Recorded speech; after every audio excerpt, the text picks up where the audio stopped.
two sitcom veterans, one of them who wrote and directed this film, give us something a little more real than we're used to seeing these days at the multiplex. Let's talk about Somewhere in Queens.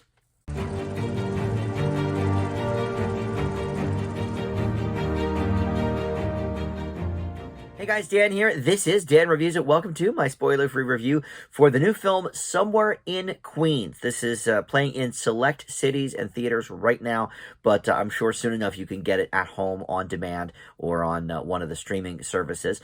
But before we launch into the specifics of this film and my review, I want to welcome you into Dan Reviews It. Thank you for finding my video. I've got tons of great movie and TV reviews. I try to post something new every day for you on the channel here, so lots to check out. Please consider subscribing down below or like this video, comment, share it. All of that does help the channel out. All right, let's talk about Somewhere in Queens. This is a written and directed by Ray Romano film. Now, if you're like me, you love Everybody Loves Raymond, and you've also enjoyed the Ray Romano dramatic work lately. He was really good in The Irishman, which I thought was a mess kind of a movie, but he was one of the standouts. He had a great turn, which was a bit comedic too, but dramatic as well, in The Big Sick.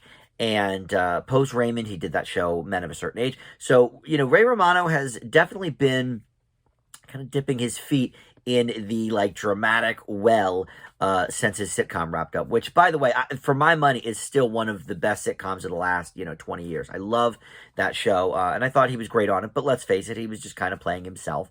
And in some of the other things we've seen, he plays a little bit differently. Here, his acting is probably not up to par with his writing and directing, because that stuff is really solid. We're going to talk about that though in a moment. First, I guess let's talk about a little bit of the plot of this. Essentially, so Ray Romano and the other sitcom veteran Laurie Metcalf, Aunt Jackie on Roseanne, and now the Connors, it plays his wife, and they have been married a long time. They've got this kid who goes by the name Styx, played by Jacob Ward, who is someone I do not recognize.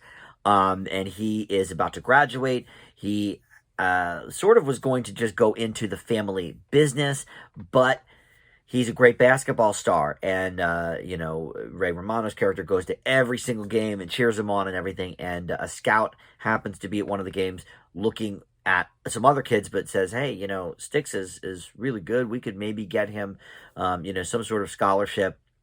And, of course, most of the movie takes place in Queens, as the title would indicate. But they take a trip down to Drexel University in Philly.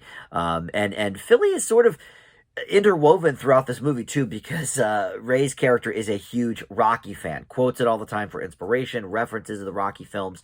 And, of course, as a native of Philly myself, in fact, my mom used to work at Drexel University when I was a kid. So, obviously there's a lot of maybe personal love in those moments as well. But most of the rest of the movie takes place in Queens. And anyway, it goes from there. He's got this girlfriend that they didn't even know about, and so they invite him to dinner. And this is very, a little bit Big Fat Greek Wedding. Like, it definitely is sort of celebrating this idea of family and a specific culture. Here we've got, the Italian Americans, the New York Italian type of experience here. And I think in that sense, the film really does kind of hit those authentic notes. And look, King of Queens obviously was the Kevin James show that was the companion to Everybody Loves Raymond. They had a couple of crossover episodes even where he played Ray Barone on King of Queens. So obviously Queens specifically is a huge sort of factor in Ray Romano's life. And it's evident here because he wrote what I think is a very, very authentic film. I mean, I don't necessarily have, that experience, but I didn't have the Big Fat Greek Wedding experience either, and I could tell the authenticity was kind of, coming off the screen at us with that movie too. So even though his acting, I think is, I wouldn't say it's weak, but compared to some of the other people in this movie, Laurie Metcalf specifically, she has always been great as Aunt Jackie on Roseanne, but her main background, I think, before and after the original Roseanne, is in the theater. And she's done a lot of Broadway stuff. I believe she is a Tony winner. I could be wrong on that. But she's also given us these super realized human characters in movies recently, including in Lady Bird, which I think she may have been nominated for. Come to think of it, but her and Ray do play well off each other.